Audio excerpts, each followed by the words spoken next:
Hello and welcome back to the Biochemistry for Health Sciences channel. In today's video, we shall discuss the effect of hypercalcemia on skeletal muscles, causing symptoms such as muscle weakness.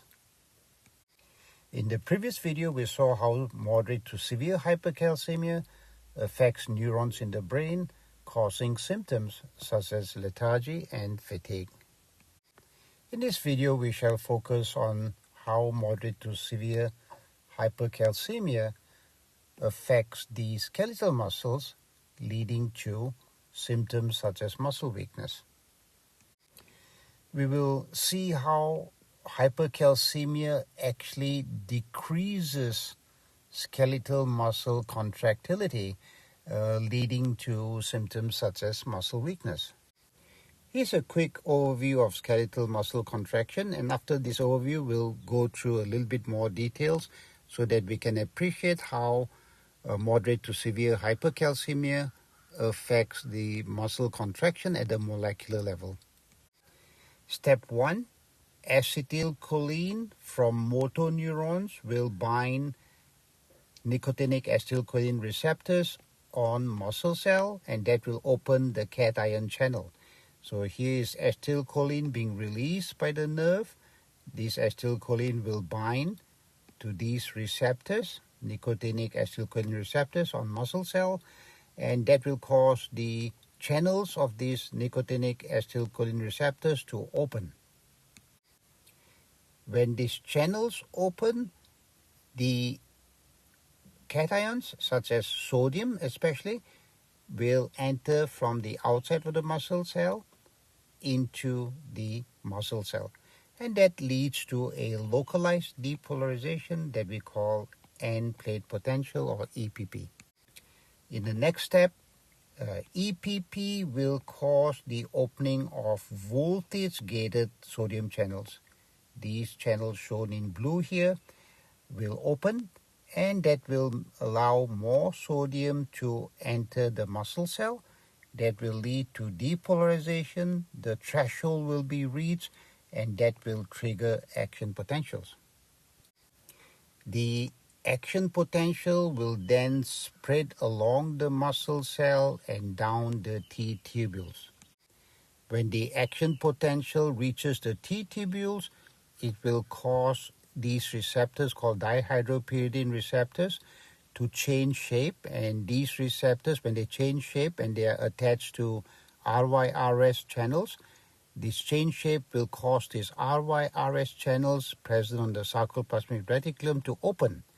And when these RYRS channels on the sarcoplasmic reticulum open, calcium, which is very rich in the sarcoplasmic reticulum, will start coming out into the cytoplasm. The calcium concentration in the cytoplasm starts increasing, and it will bind to troponin-tropomyosin complex present on the actin filament. And this binding will cause the displacement of tropomyosin, and now tropomyosin cannot block myosin from binding actin. So now myosin will be able to bind actin. So you see the blue myosin here filaments will be able to bind the red actin, and that will initiate the contraction cycle. When the neuron stimulation stops, then there will be decreased acetylcholine release. That will eventually decrease the calcium concentration in the cytoplasm, because this calcium is being continuously pumped back into the sarcoplasmic reticulum by the calcium ATPase pumps. And once calcium concentration in the cytoplasm reaches a very low level, there's no more binding to the tropomyosin, and this actin myosin binding will stop, thereby stopping muscle contraction. Okay, so now let's look at these various steps in a little bit more detail. The brain, or the spinal cord, sends nerve impulse via the motor neuron. This nerve impulse, or action potential, will arrive at the axon terminal of the motor neuron.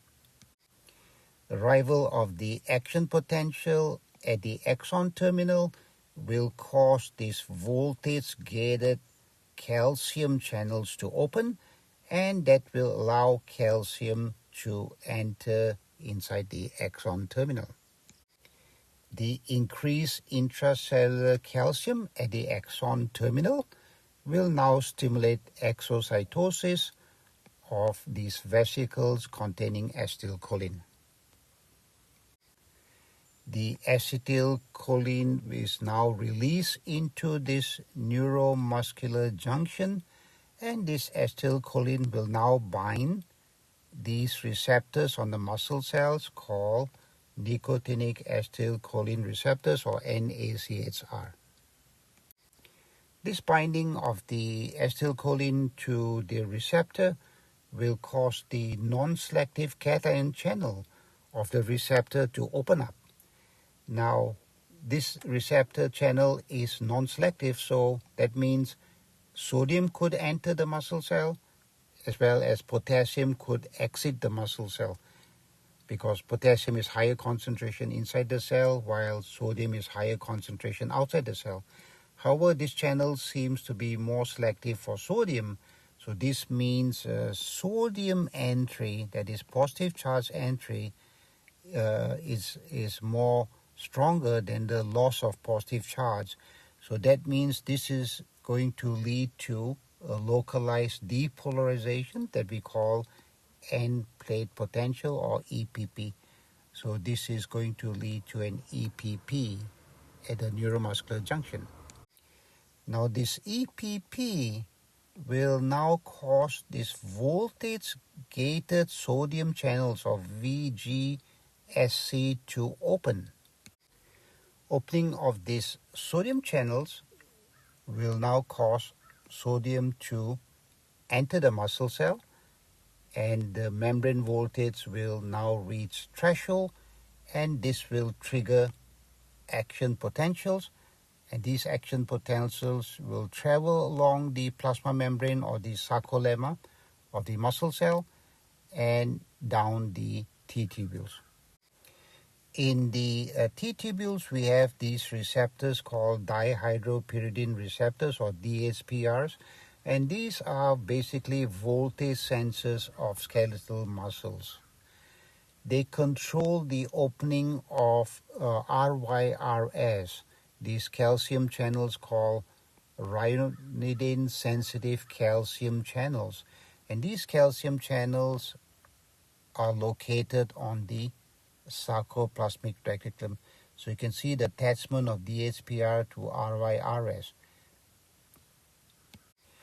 So the action potential basically will change the shape of this DHPR, and when this DHPR shape changes, this will lead to the opening of this RYRS, and now this calcium present in the sarcoplasmic reticulum, which is very high concentration compared to the cytoplasm, this calcium will now start diffusing out of this channel into the cytoplasm, and that will increase the cytoplasmic calcium over 100-fold. Now, associated with this actin is this troponin complex, which consists of troponin I, which is that part of complex that binds the actin thin filaments, and then there is troponin C.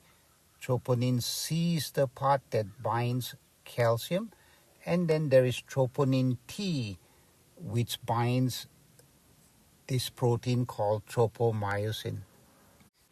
Now, clinically, it's very important to note these proteins, troponins, because troponins are now being used as a very important marker for myocardial infarction or heart attack.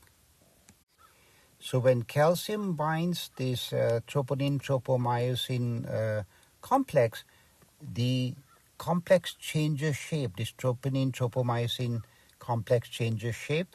The tropomyosin is now displaced. It basically moves deeper into the actin groove. So this displacement of tropomyosin will now prevent tropomyosin from blocking myosin binding sites on actin. So there is this myosin binding sites on actin, and these sites here are now free. They are not being blocked by this tropomyosin anymore because the tropomyosin has been displaced. Note that at this point, this myosin head, this part here, the myosin head, has ADP and PI bound to it. The myosin head now releases the inorganic phosphate and will bind the exposed myosin binding sites on the actin filament. So these two will bind, and that will form what we call a cross bridge. The myosin now changes shape. It basically bends. You can see the bending, and that releases the ADP that's attached to the myosin head, and this causes this actin filament to move in this direction to the left in this figure, and this is the power stroke. And this power stroke causes the shortening of the muscle. This is the transient rigor state in case of contracting muscle, but it is a permanent state in case of death. What we call as rigor mortis, the muscles are all contracted. This is the contracted state where the myosin is bound to actin. So we call this the rigor state. This gliding movement is halted, is stopped when ATP binds to a cleft at the back of the myosin head, and this binding of ATP to the myosin causes a conformation that cannot bind actin anymore, and this results in the detachment of actin from myosin, so the cross bridge is destroyed. Now the myosin head is an enzyme. It's an ATPase enzyme. So this myosin head will hydrolyze ATP into ADP and PI, and this causes the head to swing back about 5 nanometers to what we call as the cocked position, and the ADP and PI will be attached to the myosin head. So this myosin head now with the ADP and PI will try to find a new spot on the actin to start another cycle of contraction. And this will happen as long as there is sufficient calcium in the cytoplasm and there is sufficient energy or ATP available to the muscle cell. When the motor neuron is not stimulated anymore, the release of acetylcholine goes down. That will eventually cause a decreased calcium concentration in the cytoplasm because this calcium is also being continuously pumped back. Not only is it being released when the neuron is stimulated, but it's continuously also being pumped back into the sarcoplasmic reticulum by these pumps called the calcium ATPase pumps. And once this concentration of calcium gets very low, the actin myosin binding stops and muscle contraction stops. So with that background, let's now try to answer this question: how does hypercalcemia decrease skeletal muscle contractility? As we saw in video 9.12, hypercalcemia decreases firing of neurons, so that includes motor neurons. So hypercalcemia causes decreased firing of this motor neuron. That means there's going to be decreased acetylcholine release, which means there will be less stimulation of the muscle, and that will lead to decreased contractility of the skeletal muscle. Another effect of hypercalcemia is that the high calcium levels can inhibit the voltage-gated sodium channels, which we saw this in the video on neurons, because it affects the voltage-gated sodium channels on neurons, thereby decreasing the activity of neurons. But it also does that in the skeletal muscle. Okay, and this makes it harder for not only the neurons to reach threshold, but also the skeletal muscles to reach threshold in order to initiate action potential. Something to note about, in the next video, we'll see that unlike smooth muscles, where most of the intracellular calcium comes from the bloodstream, from the extracellular fluid, that's because in smooth muscles, the sarcoplasmic reticulum are not very well developed. However, in skeletal muscles, the sarcoplasmic reticulum is very well developed, and there's a lot of calcium in here. So most of this calcium that you see in the cytoplasm actually comes from the sarcoplasmic reticulum and not from the outside, unlike smooth muscles. So hypercalcemia does not affect the directly affect the amount of calcium in the cytoplasm. And as we shall see, this is a very important effect of hypercalcemia in smooth muscles. Okay, so this is basically how hypercalcemia decreases skeletal muscle contractility, leading to symptoms such as muscle weakness.